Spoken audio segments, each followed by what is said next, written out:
बिस्मिल्लाहिर्रहमानिर्रहीम। अस्सलाम वालेकुम रहमतुल्लाहि व बरकातहू। मेरा नाम उबैद है और मैं पाकिस्तान में धावा का प्रोडक्ट मैनेजर हूँ। और आज जो टॉपिक मैं रमजान सीरीज में आपके लिए लाया हूँ उसका नाम है Cooper dash AI series डीवीआरस।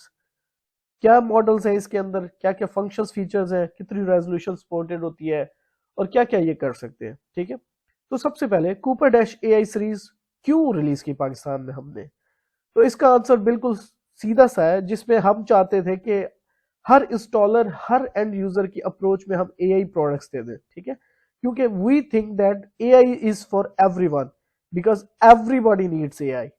Artificial intelligence machine को इस काबिल बनाना, इस कैपेसिटी का बनाना कि वो खुद से कुछ सोच सके, कुछ समझ सके और कुछ डिसीजन ले सके। कूपर एआई सीरीज जो फोकस करती है वो बेसिकली दो मेजर फंक्शंस के ऊपर हमारी जो है काम करती है या इसको सपोर्ट करती है, जिसके अंदर सबसे पहले जो फंक्शन आता है वो होता है स्मार्ट मोशन डिटेक्शन। क्या करती है, नॉर्मल रूटीन में मोशन डिटेक्शन में कोई भी ऑब्जेक्ट जो कि कैमरे के सामने हलचल करेगा उसकी मोशन को कैमरा डिटेक्ट करता है और डीवीआर जो है उसका अलार्म नोटिफाई करता है आपको। लेकिन जो एसएमडी फंक्शन है स्मार्ट मोशन डिटेक्शन, इसमें हमने मोशन को जो है वो थोड़ी सी स्किल दे दिया है कि वो ह्यूमन और गाड़ी की मोशन को ले सकता है और डिटेक्ट कर सकता है और क्लासिफाई कर सकता है और उसी के ऊपर अलार्म देगा। ठीक है, तो एसएमडी में दो मोशन तरह की आपको मिलेगी, ह्यूमन और व्हीकल। अब जब व्हीकल और ह्यूमन की बात कर रहे हैं तो मोटरसाइकिल वाले का क्या होगा, मोटरसाइकिल तो व्हीकल में आती है या फिर ह्यूमन में आती है, क्योंकि वो कौन सा कोई एनिमल चला के आ रहा होगा। ठीक है, तो इसके अलावा जितनी भी मोशन होगी वो उसको डिस्कार्ड कर देगा। प्रोसेस क्या है, कैमरा क्या करता है, आइडेंटिफाई करता है आपके ऑब्जेक्ट को ह्यूमन है या नहीं है, अगर नहीं है तो इसको डिस्कार्ड कर देगा। जैसे पत्ते इस सीन के अंदर आप देख रहे हैं, अगर ये मूव हो रहे होंगे तो इसको मोशन नहीं लेगा। नॉर्मल रूटीन में मोशन डिटेक्शन में ये पत्ते भी हिलते थे तो अलार्म आता था और मोशन डिटेक्शन के ऊपर रिकॉर्डिंग हो जाती थी।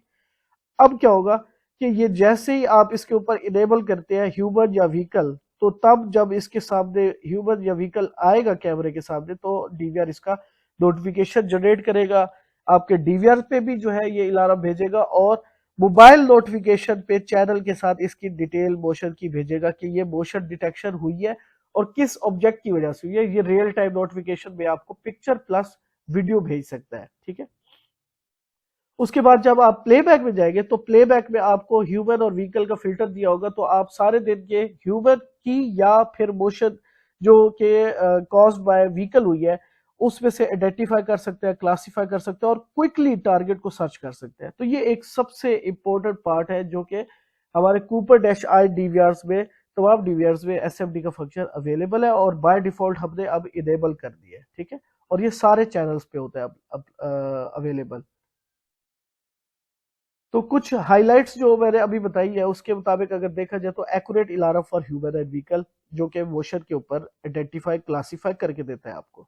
ठीक है, इसके अंदर जो मोशन की क्लासिफिकेशन है वो अप टू 98% तक एक्यूरेट। उसके बाद क्विक टारगेट सर्च प्लेबैक में इसी दो फिल्टर्स को यूज करते हुए आप सारे दिन में मोशन देखना चाहते हैं ह्यूमन की या गाड़ी की, तो आप वो फिल्टर आउट कर सकते हैं और उसके मुताबिक आपको सारा डाटा नजर आएगा, सारी मोशन देखने की जरूरत नहीं है। इजी टू यूज है, बाय डिफॉल्ट आपका इनेबल आता है, आपको कोई कॉन्फ़िगरेशन एक्स्ट्रा करने की जरूरत नहीं होती, क्योंकि ये भी पाकिस्तान में बहुत इंपॉर्टेंट है कि हमारे इंस्टॉलर्स जो है वो इजीली उसको कॉन्फ़िगर कर सके, और कॉन्फ़िगर भी ना करें, बाय डिफॉल्ट जैसे ही लगे ऑन हो जाए। ठीक है, उसके बाद मोशन डिटेक्शन को जैसे मैंने बताया कि इसको अपग्रेड करके एसएमडी के स्मार्ट मोशन डिटेक्शन और सारे चैनल्स पे ये अवेलेबल है। ठीक है, उसके बाद जो है इसके अंदर जो है वाईफाई फंक्शन भी सपोर्टेड है, इसके लिए कस्टमाइज फर्मवेयर पाकिस्तान के लिए अवेलेबल है, जिसमें 3 तरह की वाईफाई डोंगल्स जो है वो वाले फर्मवेयर आपको मिल जाएंगे। आप अपने किसी भी अथॉराइज पार्टनर से, धावा की टीम से, मुझसे अगर राब्ते में है तो आप उससे ले सकते हैं, ईमेल भी कर सकते हैं। मैं ईमेल जो है अपना डिस्क्रिप्शन में डाल दूंगा,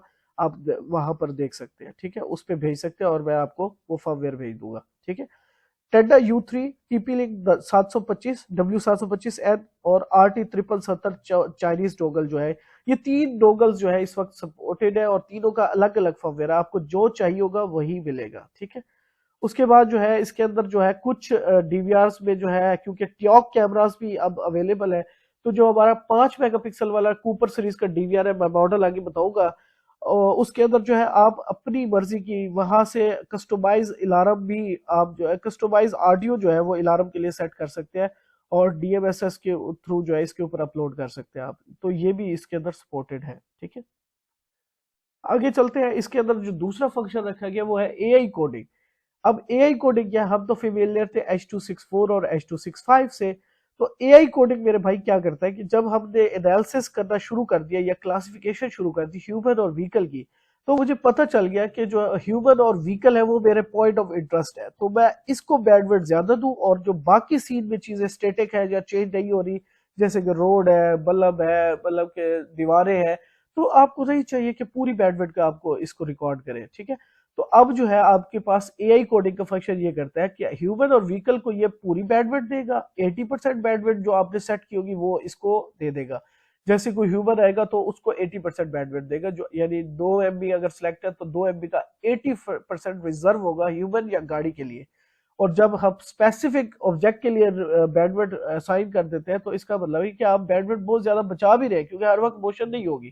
ठीक है, और हर वक्त ह्यूमन या व्हीकल नहीं गुजर रही होगी, तो आपको बैंडविड्थ का भी जो है काफी ज्यादा जो है ना आप सेव कर सकते हैं। ठीक है, जब बैंडविड्थ सेव करते हैं या जब आपकी बैंडविड्थ कम यूज होती है तो आपकी स्टोरेज पे भी इम्पैक्ट आता है। आपकी हार्ड ड्राइव जो है वो कम स्पेस लेती है जब आपकी बिट रेट कम होती है। जब वो ह्यूमन और व्हीकल को असाइन करेगी तब ही ज्यादा रिकॉर्ड करेगी, उसके अलावा जो है आप देख सकते हैं कि जो है वो ड्रामेटिकली उसको रिड्यूस कर देगी। तो ये AI कोडिंग का कॉन्सेप्ट है, और ये जो है ना बेस्ड ऑन CBR काम करती है, और ये थर्ड पार्टी सॉफ्टवेयर के साथ भी कंपैटिबल है। मतलब ये नहीं होगा कि AI कोडेक आपने ऑन कर दिया और थर्ड पार्टी जो सॉफ्टवेयर होते हैं उस पर डिस्प्ले ना आए, ऐसा नहीं है। आप डिकोडिंग कर सकते हैं इसके ऊपर, ये जो है सपोर्टेड है और फुली कंपैटिबल है। ठीक है, आप देख सकते हैं कि H265 में जो है आपकी बिट रेट जो है फिर भी एक्सीड कर जाती है, क्योंकि वेरिएबल बिट रेट के ऊपर काम कर रहा होता है। AI कोडिंग जो है वो हमेशा CBR यानी कॉन्स्टेंट बिट रेट के ऊपर काम कर रहा होता है, ज्यादा बढ़ने नहीं देता बैंडविड्थ को। ठीक है, अब बात करते हैं कूपर डैश आई सीरीज के अंदर हमारे पास मॉडल्स कौन कौन से अवेलेबल है। सबसे पहले 1B04 डैश आई और 1B16 डैश आई। इसकी कैपेसिटी क्या है कि 2 मेगापिक्सल नेटिव रेजोल्यूशन पर 15 FPS पे ये रिकॉर्ड कर सकता है, और 1 मेगापिक्सल फुल रेजोल्यूशन 1 मेगापिक्सल की 15 FPS पे ये रिकॉर्ड कर सकता है। और जो इसकी लाइव व्यू की कैपेसिटी होती है वो 4/8 चैनल के ऊपर जो है 1080 native resolution at the rate 25 FPS होती है। अच्छा, याद रखें कि कभी कभी ये भी हो सकता है कि कोई प्रॉब्लम आपको आ रही हो और मैं उसका हल बता रहा हूँ। ठीक है, अगर 8 और 16 चैनल है तो इसके अंदर अगर आप पहली पोर्ट के ऊपर रिकॉर्डिंग 25 FPS पे सेट कर देंगे तो आपकी जो बाकी पोर्ट्स है वो ऑटोमेटिक 7 FPS पे आ जाएगी। तो याद रखिए कि अगर आपने 15 FPS पे सारी पोर्ट्स रिकॉर्ड करनी है तो पहली पोर्ट पे भी 15 FPS होगा, तो ऑटोमेटिक बाकी पोर्ट्स 15 FPS पे हो जाएगी। अगर ये 25 करेंगे पहली पोर्ट पे तो पहली पोर्ट जो है स्ट्रॉन्ग होती है, उसके बाद बाकी पोर्ट जो है वो बाकी 3 पोर्ट जो है वो आपकी 7 FPS पे आ जाएगी। ये कभी कभी इशू लोग पूछ रहे होते हैं हमसे। 8 वाले में क्या होगा कि पहली और 5वीं पोर्ट, क्योंकि हर कार्ड जो है इसके अंदर 4 पोर्ट का एक IC होता है। ठीक है, 4 पोर्ट का टेक्निकली अगर बात करूं तो इसके अंदर चिपसेट एक होती है 4 पोर्ट्स की। तो अगर चारों में से एक भी पोर्ट खराब हो तो पूरी किट निकल के वो रिप्लेस होती है। ठीक है, एक पोर्ट रिपेयर नहीं होती नॉर्मली ट्रेडिशनली। ठीक है, तो इसी वजह से पहली पोर्ट इसकी स्ट्रॉन्ग होती है, पहली। उसके बाद जब 8 वाला लगाएंगे तो 5वीं, जब 16 वाले लगाएंगे तो 9वीं और 13वीं। ठीक है, ये 4 पोर्ट्स जो है 16 वाले में स्ट्रॉन्ग होगी, 25 FPS पे आप रिकॉर्ड कर सकते हो, लेकिन शर्त यह है कि बाकी पोर्ट्स ऑटोमेटिक 7 FPS पे आ जाएगी। ठीक है, उसके बाद जो है compression H265 plus, AI coding H265 H264 plus, ये सारी सपोर्टेड, और 4/8 चैनल पे SMD प्लस भी जो है सपोर्ट है। इसके अंदर 16 वाले में भी 8 चैनल पे SMD है और 16 चैनल पे AI कोडिंग अवेलेबल है। और जो 4/8 वाला है उससे चारों आठों पे जो है SMD भी है, चारों आठों पे AI कोडिंग भी अवेलेबल है। ये हमारा 2 मेगापिक्सल नेटिव रेजोल्यूशन का था।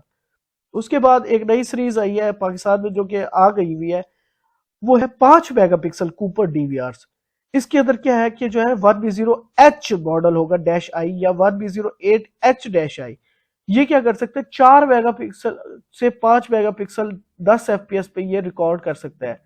4 और 5 मेगापिक्सल ये दोनों चला सकते हैं ये DVR। ठीक है, और कितनी रेजोल्यूशन पे, 5 मेगापिक्सल नेटिव 10 FPS पे, और जो 4 मेगापिक्सल है वो 12 FPS पे, और 2 मेगापिक्सल फुल रेजोल्यूशन 15 FPS पे रिकॉर्ड कर सकते हैं। और इसके अंदर 5 मेगापिक्सल नेटिव 25 FPS पे लाइव व्यू आप देख सकते हो। ठीक है, तो ये सपोर्टेड है। उसके बाद इसके अंदर SFD 4 चैनल पे है और 4 चैनल पे AI कोडेक, 4 वाले में, 8 वाले में 8 पे SFD, 8 पे AI कोडेक और 8 चैनल, 8 के 8 5 मेगापिक्सल नेटिव रेजोल्यूशन 10 FPS पे रिकॉर्ड कर सकते हैं, या फिर 2 मेगापिक्सल फुल रेजोल्यूशन 15 FPS के ऊपर आप रिकॉर्ड कर सकते हो इसके अंदर।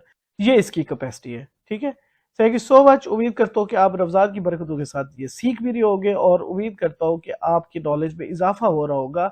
इस रमजान के महीने को हम अच्छे से यूटिलाइज करने के लिए ये आपके लिए वीडियो सीरीज लाया है, तो ज्यादा से ज्यादा इन वीडियोस को देखें, सीखें।